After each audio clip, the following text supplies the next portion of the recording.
Soy Carlos Paredes, estamos en nuestro programa y nos encontramos meditando acerca del potencial ilimitado de la iglesia. Jesucristo dijo: y sobre esta roca edificaré mi iglesia y las puertas del Hades no prevalecerán. Las puertas del Hades no la dominarán. Esta declaración la hizo Jesús ante sus discípulos, anticipando lo que se llevaría a cabo después de su obra en la cruz. Después de la obra en la cruz que Jesús llevaría a cabo, se daría el inicio a una era, se daría el inicio a un nuevo tiempo, donde la iglesia de Jesucristo estaría en esta tierra para llevar a cabo una gran misión. Y para llevar a cabo esa gran misión, Jesucristo la ha dotado de un potencial, que es lo que hemos estado meditando en sesiones anteriores. ¿Por qué decimos que el potencial es ilimitado? Es ilimitado porque en la iglesia convergen dos dimensiones. La dimensión de lo natural, porque hay una nueva creación del hombre. El hombre es una nueva criatura en Cristo Jesús. Y hemos dicho, es tal la influencia, es tal el efecto y la obra de Dios, que aún el cuerpo, dice la Escritura, llega a ser el templo del Espíritu Santo de Dios, la morada de Dios aquí en la tierra. Pero también está la dimensión espiritual, y en la dimensión espiritual, que es lo sobrenatural, es lo que se refiere a la actividad de Dios. El ser humano ha sido pensado por Dios, ha sido creado por Dios. Desde antes de la fundación del mundo, Dios nos diseñó para llevar a cabo un propósito. Cada persona, cada individuo en esta tierra, un propósito maravilloso. El pecado genera crisis y por lo tanto hay quienes no viven cumpliendo su propósito, al contrario, están sobreviviendo. Pero al venir a Cristo Jesús, de fundamento, de base, tiene que encontrar ese propósito para el cual fue diseñado y creado por Dios. Y es para llevar a cabo en esta tierra. Así que hay una nueva creación, es restaurado el individuo para llevar a cabo ese propósito, de tal manera que ese diseño divino se lleve a cabo en un propósito aquí en la tierra. Pero también está el potencial espiritual. El potencial espiritual no es otra cosa que todo aquello que Jesús prometió. Jesús dijo: no los dejaré huérfanos, estaré con ustedes. Estará el Espíritu Santo, el otro consolador. No estarán solos, porque yo voy a estar con ustedes todos los días hasta el fin del mundo. Entonces, la presencia del Espíritu Santo, la presencia de Jesús mismo y la presencia del Padre, Dios Todopoderoso, la plenitud de la deidad, vienen como un regalo de Dios, un don de Dios para la iglesia, en donde a través del Espíritu se manifestará el Espíritu por medio de los carismas, Jesucristo por medio de los servicios o ministerios y las operaciones, las intervenciones de Dios, tal como lo dice Pablo en 1 Corintios 12. Entonces, la iglesia no habrá quien la detenga, según el diseño de Dios, según lo establecido por Jesucristo. El pecado, las consecuencias del pecado, el efecto del pecado, la maldad, la oscuridad, las tinieblas, no prevalecerá. El mismo infierno no prevalecerá. Es lo que dice la Escritura.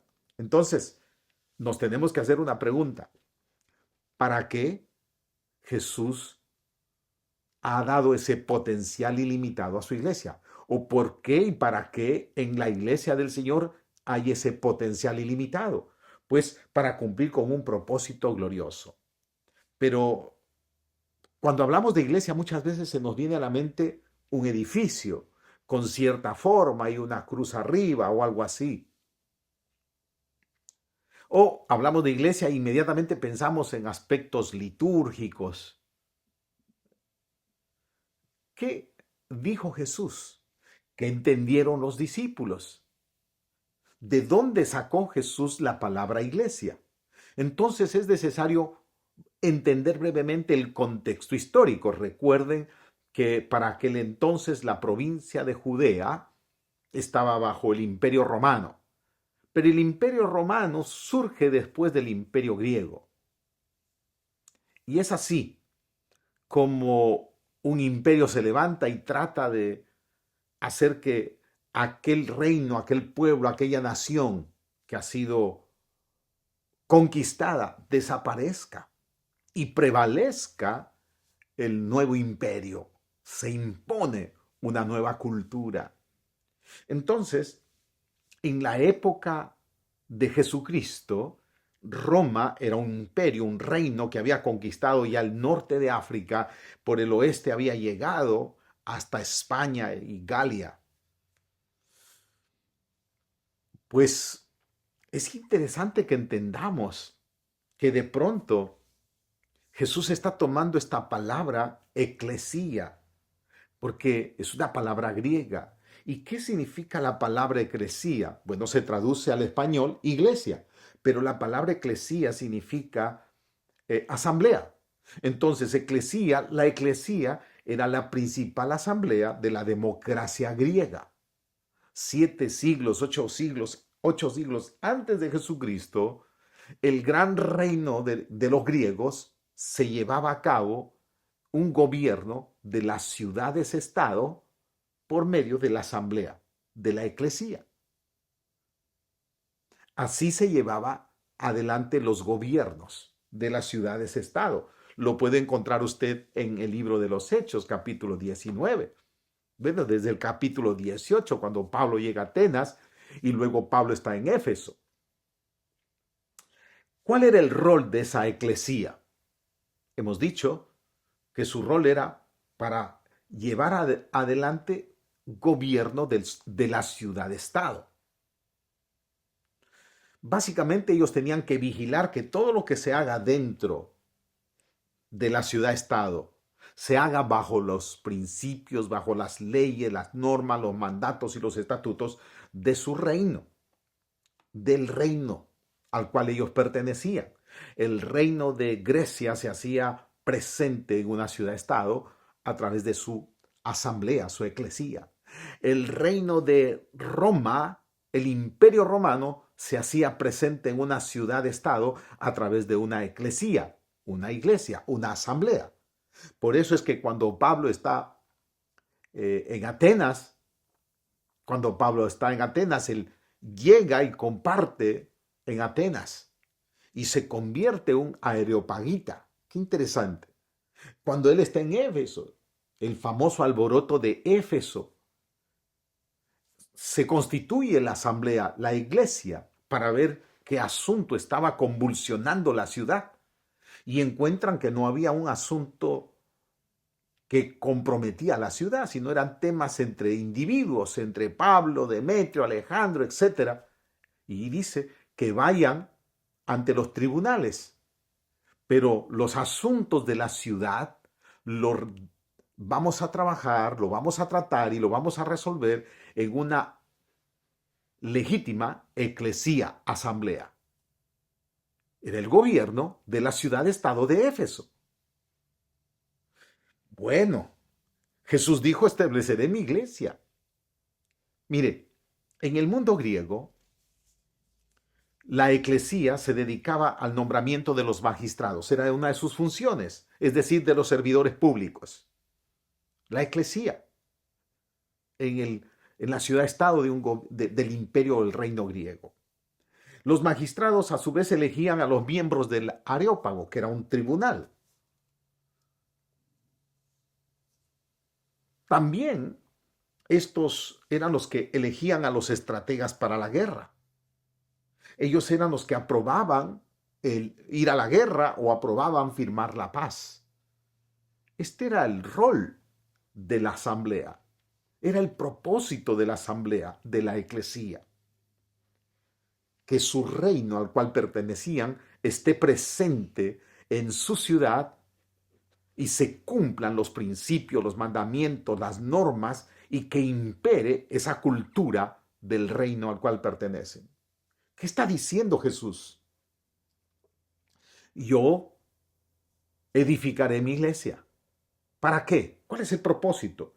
Y no una iglesia de gente timorata, no una iglesia de edificios, sino de hombres y mujeres nacidos de nuevo, ciudadanos del reino, de los cielos, para que ese reino de los cielos esté presente aquí en la tierra. Es necesario entender al estudiar la Biblia que hay términos, hay palabras que vienen de culturas y que tienen un significado, como en este caso la cultura griega. Así que, ¿para qué constituyó Jesús su iglesia? Es un tema que lo vamos a trabajar, porque es necesario, dice Pablo, que debemos capacitar, debemos entrenar, debemos desarrollar el potencial que tiene la iglesia. ¿Para qué? Para la obra del ministerio. Y esa palabra ministerio es la palabra servicio. Hay un servicio que tiene que hacer la iglesia del Señor. Y el servicio que ha sido llamada a llevar a cabo la iglesia del Señor también lo dice la Escritura. Y lo podemos encontrar en Isaías 61. En Isaías 61, los primeros 3 versículos habla de lo que el Mesías, el ungido de Dios, es decir, Jesucristo, llevaría a cabo. Y que los beneficiados por Jesucristo luego van a realizar aquí en la tierra. Isaías 61:4 dice, los beneficiados por el Mesías reedificarán las ruinas antiguas. Los beneficiados por el Mesías levantarán lo que antes fue asolado. Los beneficiados por el Mesías restaurarán las ciudades arruinadas. Los beneficiados por el Mesías restaurarán generaciones que están en escombros. ¿Qué está diciendo? Que la iglesia de Jesucristo, la eclesía de Jesucristo, fue establecida no solamente para llevar el mensaje de las buenas nuevas, para que las personas tengan oportunidad de tener salvación eterna. Básico, fundamental, no se discute, claro que sí. Tenemos que llevar el mensaje de las buenas nuevas de Jesucristo hasta lo último de la tierra. Pero la iglesia se constituye con el propósito que va más allá de los individuos. No solamente está con un mandato y llevar a cabo un propósito con los individuos, sino con las generaciones, con las ciudades. Habla de ciudades en ruinas que deben ser reedificadas, que deben ser restauradas. Hablan de no solamente ciudades, habla de sistemas que han sido asolados. Cuando un imperio conquistaba otro imperio, su sistema financiero entraba en crisis, porque eran sometidos al poder que ahora los domina y tenían que pagar tributo. Eran esclavizados. Su sistema religioso, su sistema educativo, les quitaban su educación, su cultura, rompían, deshacían, destruían todo lo que estaba vinculado con su creencia.